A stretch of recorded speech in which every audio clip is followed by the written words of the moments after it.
V današnjem videu bomo govorili o kamerah in prerezu v programu SketchUp.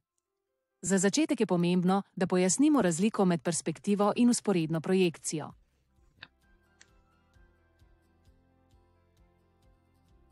Perspektiva je prikaz, ki ga uporabljamo, ko želimo videti model takšen, ko bi izgledal v resničnosti z globino, prostorskim občutkom in naravnimi odnosi med linijami. Če na primer pri trenutnem prikazu kliknemo na Top View ali Front View, bomo opazili, da črte niso popolnoma ravne, saj SketchUp takrat simulira realno perspektivo pogleda. Na drugi strani, ko preklopimo na vzporedno projekcijo, vse črte postanejo vzporedne in izgubi se prostorska globina.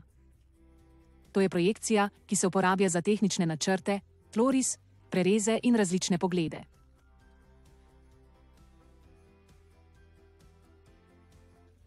Če v vzporedni projekciji izberemo Top View, dobimo natančen tloris objekta. In če preklopimo na Front, Right ali Left View, bomo videli model v povsem ravnih črtah, kot pri arhitekturnih zasnovah. Sedaj prehajamo na prerez, Section plane. Prerez lahko aktiviramo s klikom na njegovo ikono v orodni vrstici.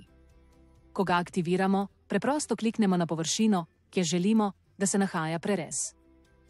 To je lahko tla, fasada, krog ali katerikoli drug del objekta.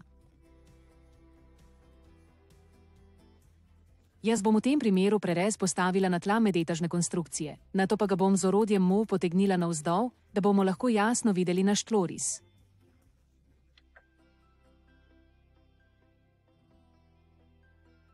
Sedaj se bomo nekoliko vrnili na kamero in kliknili na vzporedno projekcijo, nato pa na pogled zgoraj.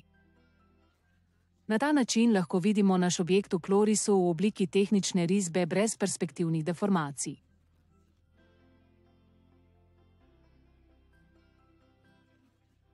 Prav tako lahko prerez postavimo na fasado, da dobimo pravi arhitekturni prerez objekta in vidimo notranjo organizacijo prostora.